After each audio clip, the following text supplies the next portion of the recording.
બે આદિવાસી યુવાઓને ઢોર મારવામાં આવ્યા અને છેવટે એક યુવાનનું મોત થયું છે. નમસ્કાર મિત્રો, વિડીયોમાં તમારું સ્વાગત છે. હું તમારો દોસ્ત શૈલેષ. મિત્રો, આ ઘટના કેટલીક વખત બનતી રહે છે. આવી ઘટના એક નથી, આગળ પણ કેટલીક ઘટના બની ચૂકી છે, પણ આના પર કોઈ પણ પ્રકારની એક્શન લેવામાં નથી આવતી. આપણે તમામ માહિતી આપણે જાણવાના છે. અમારી આ ચેનલ પર નવા હો તો સબસ્ક્રાઈબ કરવાનું બિલકુલ ભૂલતા નહીં. મિત્રો, વાત કરવામાં આવે તો અત્યારે જો આદિવાસી સમાજ સાથે એટલો અત્યાચાર થઈ રહ્યો છે, કેમ કે કંઈક ના કંઈક બહાનાથી કોઈનું મર્ડર થઈ જવું, દીપડા ખેંચી જવું, આવી ઘટના ખૂબ જોવા મળી રહી છે. મિત્રો, હું કહેવા માગું છું કે જે આ યુવા છે, આ બે આદિવાસી યુવા હતા, એમના કામ માટે જઈ રહ્યા હતા અને બહારની એજન્સીમાં લોકો મજૂર કામ કરતા હતા. પરંતુ હું એક વાત કહેવા માગું છું કે જે લોકો કામ કરતા હતા એ કોઈના કીધા પ્રમાણે જ આવું કામ કરે, બાકી બિલકુલ પણ આ કામ કોઈ પણ વ્યક્તિ નહીં કરી શકે. તો આ યુવાઓને પકડી લઈ ગયા હતા, પછી રૂમમાં પૂર્યા હતા. રૂમમાં પૂર્યા પછી એમને ઢોર મારવામાં આવ્યા હતા, કપડાં કાઢી એમને મારવામાં આવ્યા હતા. છેવટે એક યુવાને હોસ્પિટલમાં દાખલ થયા હતા અને એમનું મોત થયું છે. જી હા મિત્રો, આ બનેલી ઘટના છે ગઈકાલની. તો આને લઈને હાલના આમ આદમી પાર્ટીના ધારાસભ્યો, કેમ કે જોવા જઈએ તો અત્યારે ગુજરાતમાં ખૂબ જ ફેમસ છે અને ચર્ચામાં પણ છે, અને ચેતરભાઈ વસાવા શું કહ્યું છે એ પહેલાં આપણે જાણી લઈએ. ચેતરભાઈ વસાવાનું એવું કહેવું છે કે અમારા આદિવાસી સમાજ સાથે આટલો અત્યાચાર કેમ થઈ રહ્યો છે.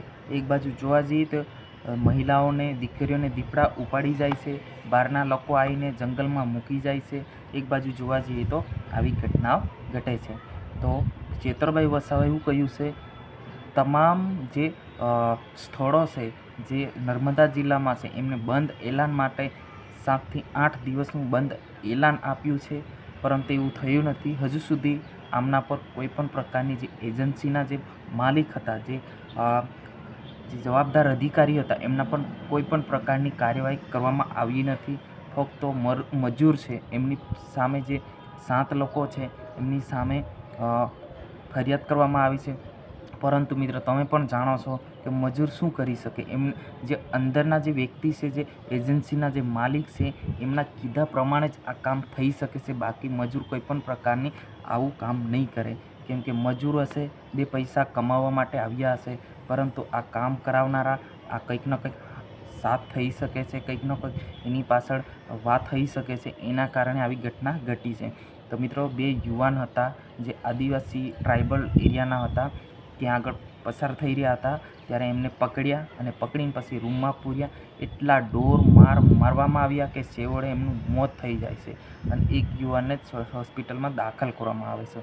તો તમામ લોકોને હું કહેવા માગું છું કે આવી બેદકારી થઈ રહી છે, તો આપણે બધા જાગૃત થવું જરૂરી છે. સાહેબે હાલ જોવા જઈએ તો એવું કહ્યું છે કે જે એજન્સીના જે માલિક માણસો છે એમની મુલાકાત લે અને 50,000 રૂપિયા આપે અને એમના જે જવાબદાર અધિકારી છે એમને કાયદેસરની કાર્યવાહી થાય અને ફાંસીની સજા થાય એવી હુકમ કીધી છે. અને સાથે સાથે આખું જે નર્મદા જિલ્લાની અંદર જેટલા પણ સ્થળો છે જોવા લાયક છે એ બધા બંધ કરવા માટે એલાન આપ્યું છે.